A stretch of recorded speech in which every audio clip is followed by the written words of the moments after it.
because nobody's like you.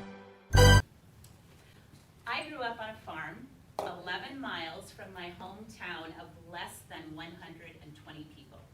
Now, the population of Raymond, South Dakota is now 50, but that's as of the 2010 census, and I assure you that people have died or moved away since then. Which is why I was born in Watertown, an hour away, where there's actually a hospital.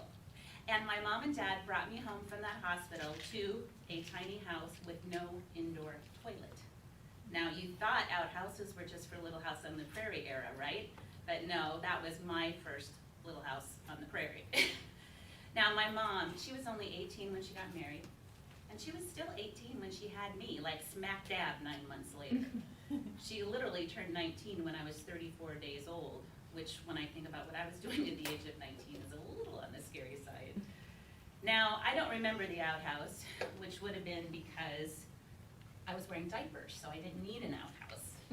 And some visual aids here. So my mother bathed me in that tiny kitchen sink and changed my diapers, which were cloth, not Pampers. But my memories really begin in this house. This is the house I grew up in. Now, after the basement was dug and the cement blocks were laid, my father and 3 other men built that house with nothing but hammers, nails, and ladders, and some paint, for right around $16,000. My dad always said, we didn't have any money, not even 2 nickels to rub together. But back to diapers, because that is actually one of my first memories in that house, is when my mom put my brother's diapers in the toilet to soak before she actually washed them.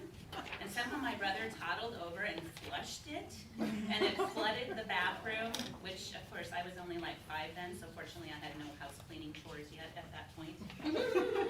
But speaking of my brother, Jason, he could be fun for a while, until he got big enough to hit back.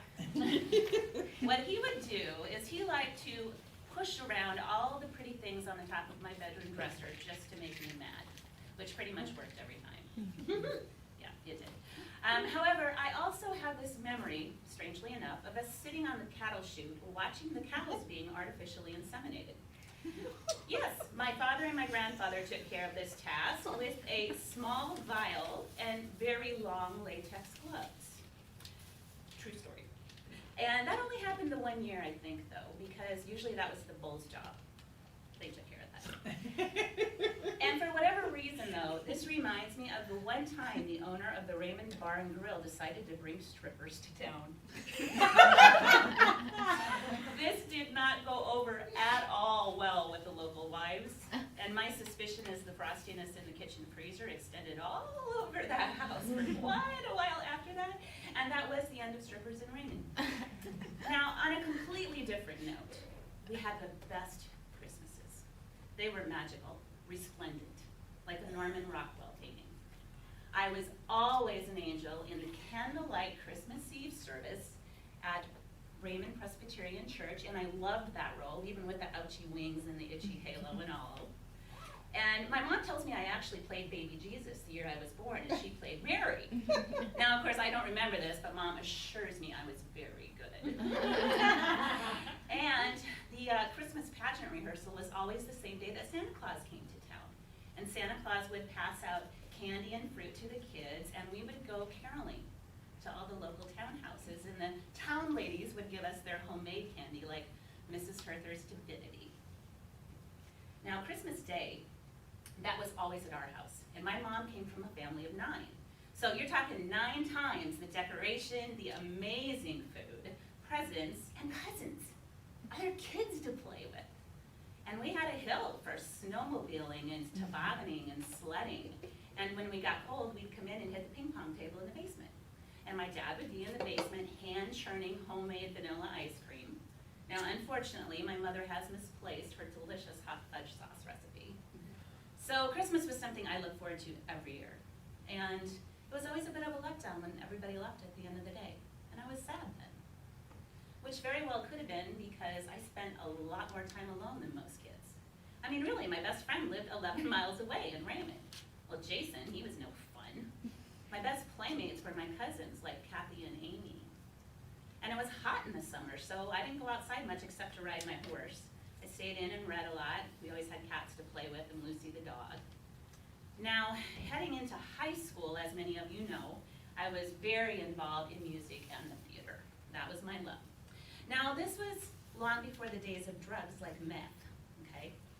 I would not have even known drugs existed in my high school if it wasn't for this one double date. My friend Tina was dating Rod at the time, and she suggested we double with Mark. Now, Mark was cute, so I'm like, this is a really good idea. So they picked us up at our farmhouses, and they picked up a 6-pack of beer, and went and parked the car in Raymond, where Rod and Mark sat in the front seat and smoked pot. And Tina and I sat in the back and sipped our beers and talked, mainly about what a stupid, boring date this was. We should do something different. But that was the end of double dating with Tina. My only drug in high school was 3.2 beer, which had a lower alcohol content than the 21 and older kind, but it was legal for 18-year-olds to buy it. So we would go to Rick's Red Runway, a nightclub in Clark that actually had a dance floor and a DJ. And the 18-year-old seniors would buy the 3.2 beer. Now, this was in the days of Joan Jett and the Blackhearts. And you couldn't go anywhere without hearing, I love rock and roll. Thank you very much. And I did love rock and roll. And I loved dancing. And I loved Kool and the Gang Celebration. And I loved Joan Jett and her Blackhearts. And I still have the fight. Oh, yeah. So, with the limited amount of time I have left, just one more fun fact. And this is that my father was a pilot. The very first plane I ever went up in was his Champ. So he would stall the engine, it'd be like a roller coaster, and then start it back up again.